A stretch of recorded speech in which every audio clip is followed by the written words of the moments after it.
Let's get ready to rumble!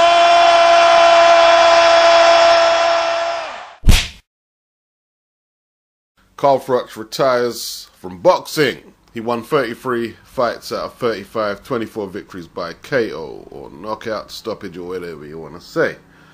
He hasn't fought since. He knocked out George Groves in May 2014, which is way over a year. He's got nothing left to prove, and his legacy speaks for itself, is what he says. He's incredibly proud of what he achieved in boxing, but now is the right time to hang up his gloves. Froch is actually a modern-day throwback fighter. Now, that's the guy I would give it to. There's a lot of guys who I wouldn't. Froch, definitely so. He got diva-ish to the end of his career. He pulled out of a few fights with Adonis Stevenson. Then later he pulled out of the DeGale fight and seemed a bit reluctant with Triple G. Didn't want no parts of the Andre Ward rematch. But obviously, he was in two minds whether he wanted to fight or not. Now, let me break down. I've got the box rec up here. In his second fight, he TKO'd OJ Abrahams, who I actually know. Went the distance with Paul Bunsen, who was quite durable from what I remember. I actually remember Bunsen taking Carl Thompson the distance. I remember that. I remember the Charles Adamu fight on BBC. I remember him flooring Adamu, I think, who was Ghanaian. That was on BBC. Good old days. Damon Haig, I remember these fights. TKO'd him in one. Matthew Barney, who was, for all intents and purposes, a spoiler. A bit of a spoiler. The Brian McGee fight was a bit of a battle. It has to be said. It was a bit of a battle. Touch and go until Froch got rid of him in the 11th. Tony Dodson was a wipeout. The Robin Reed fight, I guess, put him on the map, defending his British title. It was a beatdown. It wasn't the same Robin Reed who took Joe Calzaghe to a close decision, though. It wasn't the same guy. Reed had already been beat down by Jeff Lacey and had left his best days behind him. But Froch did what he had to do. The Jean Pascal fight. Good fight. Very good fight. Very good fight. And Froch had to battle in this one. And I don't know. I keep going back to this fight, the BoxRec scorecards, and they've got it really wide. And it seemed a lot closer to me at the time, but it is what it is. Froch's jab just edged it out, in my opinion. Great win. First world title. Both men were unbeaten, and Pascal went on to become a very good fighter himself, as you guys know.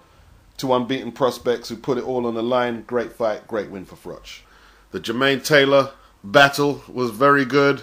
Froch was down in the early rounds. Couldn't figure out the Jermaine Taylor jab for the life of him. And he was hurt pretty badly. It wasn't no flash knockdown. He was hurt. He was hurt. Scorecards were touch and go. Few seconds left. Last round, he took Taylor out. Dramatic as you want to witness at this level here. The Andre Dirrell fight. Dirrell in Nottingham gave him all types of trouble. This was in the Super 6. Did Froch win it? It depends on how you interpret or who you support. Opinions are divided. Very close win, split decision. The Mikkel Kessler fight, I had Froch winning that. Though. He went to Denmark, he travelled, and that's always the risk when you travel. And he did that a lot in his career. It was a war, and Froch suffered his first loss. The Arthur Abraham performance, I thought he could have been in danger in this fight, because I was watching Froch's career and he gets into wars when he shouldn't, when he could be using his reach. I thought he was going to give up his reach to Abraham and perhaps get himself hurt really bad. But he actually boxed one of the smartest fights he has in his career. That has to be said. The Glenn Johnson fight was an unexpected war, a majority decision actually. And yeah, he took a lot of punches in that fight. And Johnson put up a spirited battle. Johnson was a substitute, I believe. I can't remember who for. He knocked out Alan Green, who was another substitute in the Super 6. And he gave Carl a hard fight, tough battle. But Froch came through. Glenn Johnson had his thoughts on Carl Froch, and it went as such. Let's talk about the Carl Froch fight then. So obviously, like, so you're just on the verge of like, what was it, semi-finals? Alright, just on the verge of getting to the finals now. What was going through your mind, and how do you feel? Do you feel like it was the right verdict with the judges, or do you feel like, say, you won that fight? Tell us what you think.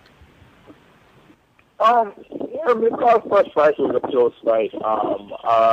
You know, I don't have any argument. When people say they think I won, people told me they think Froch won. So, you know, again, when you have a fight like that, where some people think this and some people think the other thing, there's not really any argument you can make, because, you know, you're still a human being that's judging it, and I never try to hold anybody to perfection, because I'm not perfect myself. So, you know, I just have to say, Froch is a good fighter.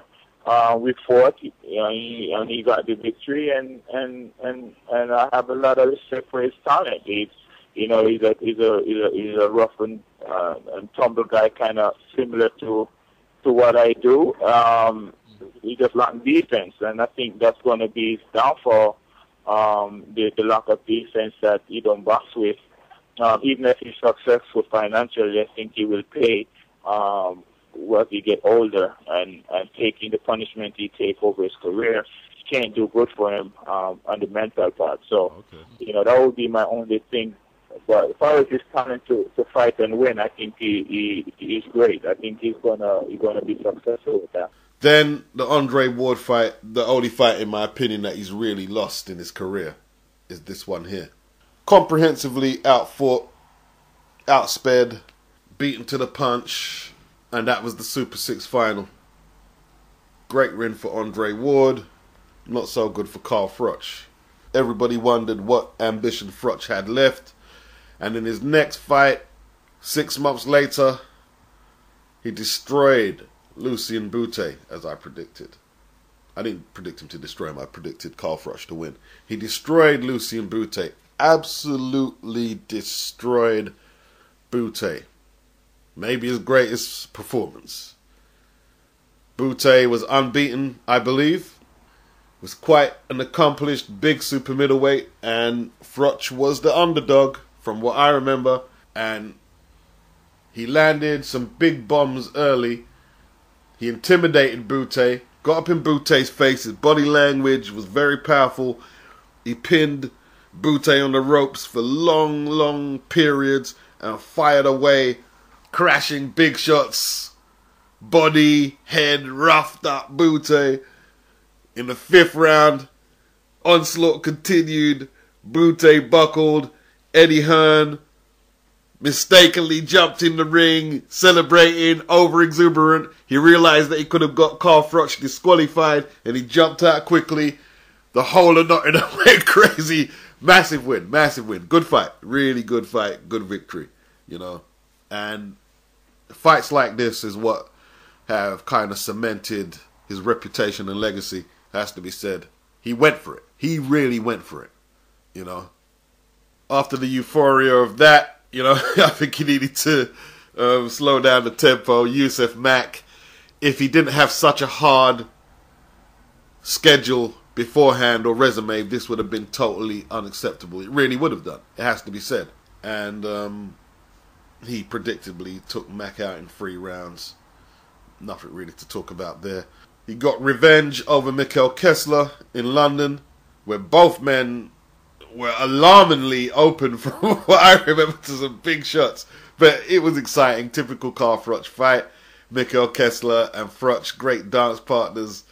And they're even. One apiece. Then we have the 2 George Groves fights. I thought Groves was going to beat Froch. That was my feeling. When Adam Booth was out of George Groves' team, I started to have reservations. I was wondering what he could do. He brought Paddy Fitzpatrick in.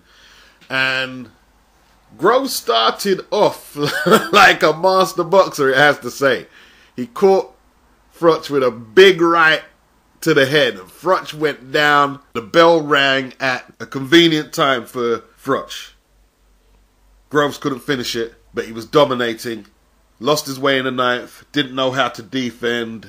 Didn't know how to use his legs and get out of a rough patch and tie up and stuff like that. And he paid for it. Froch landed some big shots. Howard Foster jumped in. Controversial?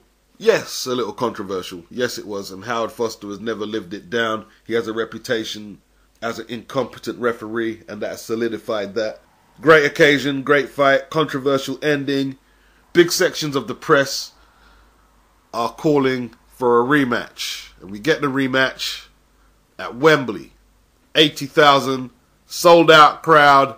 Froch at one stage was saying he wasn't going to go through with the rematch. Groves don't deserve it, and this, but no.